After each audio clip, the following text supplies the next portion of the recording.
Ladies and gentlemen, members of the board, I have two wonders to share with you tonight.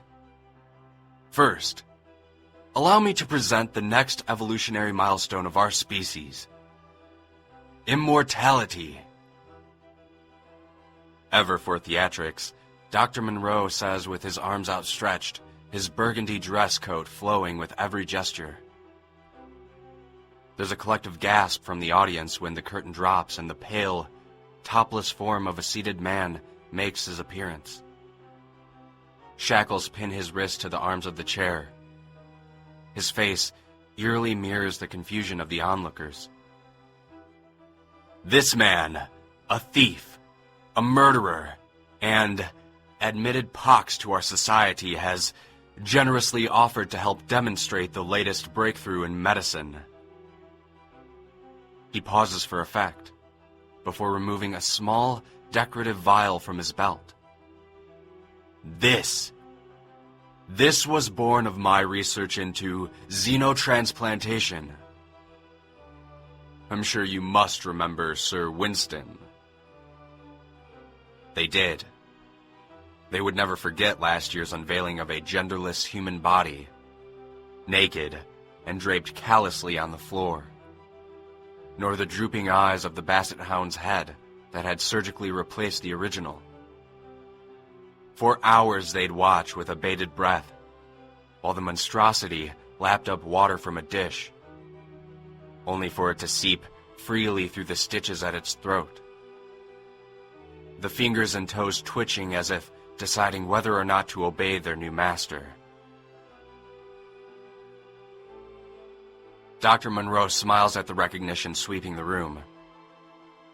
Yes, beyond cellular rejection, it all came down to one thing.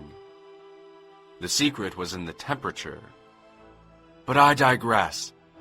It was through this previous research that I observed the secret electrical blueprints all living organisms use to repair themselves and thus develop the Invictus toxin you see here. When ingested and given ample time to spread through the vascular system, it will open up the sodium ion channels of the body and react to an electrical field. Grinning, Dr. Monroe flips an enormous switch and the unnerving sense of buzzing fills the air. Brilliant blue sparks appear to flit along every surface, and John Haynes of Phillips & Sons becomes sure that the entire room will burst into flames. There is also the bizarre side effect of rendering the drinker impervious to pain. I imagine the limitless benefits this would have as an anesthetic. But then, of course, the rueful surgeons could never perform surgery. The patient would simply keep healing before even a minor incision could be made. He produces a long shaving razor and waves it for all to see. This is it. Exodus acta probat. Slowly, suspensefully, Dr. Monroe brings the razor to rest below his captive's ribcage. Sensing what's to come, the man cries out, whipping his head frantically while struggling against the restraints. Ignoring him, the doctor slices inward and down the specimen's skin, which separates like softened wax. But no blood pours out. He doesn't cry out in pain, nor does he seem to have noticed any of the damage done. And then, miraculously, the wound begins to close, starting from the top of the gash, heading down until the skin appears as unblemished as before. The crowd is dumbfounded.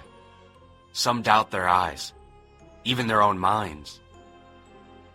But it had happened there, right before them. A voice cracks from the back of the room. Doctor. With purposeful speed, Monroe reveals a pistol from beneath his coat, presses the barrel against the forehead of the nearest audience member and fires. The target, Rosa Smith of the St. Mercy's Herald, slides to the floor screaming.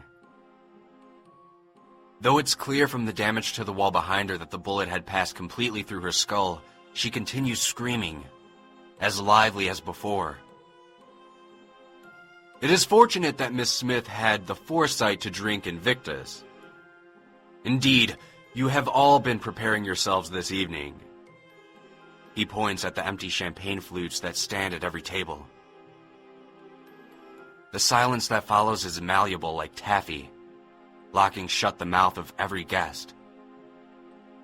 And then, curiosity wins out, and a diminutive man nearest the stage gently bites on the back of his hand.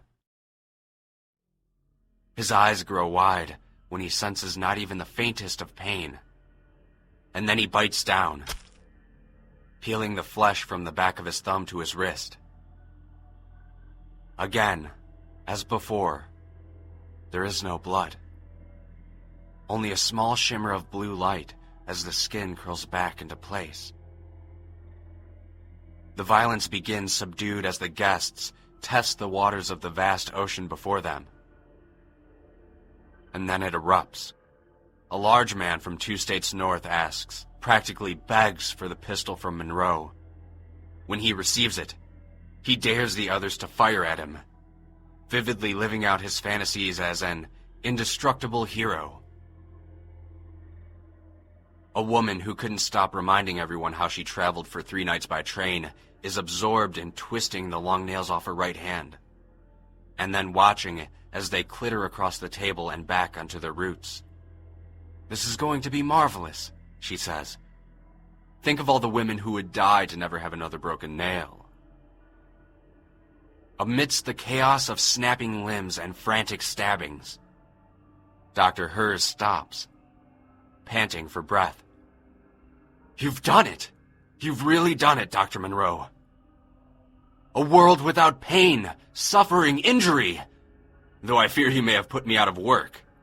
He laughs, stroking his white goatee. "But you said there would be 2 items to present tonight.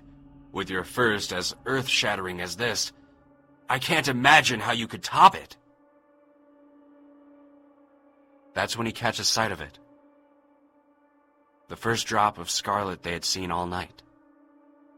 The prisoner's thumb is bleeding. Horrified, Dr. Hers moves to Monroe.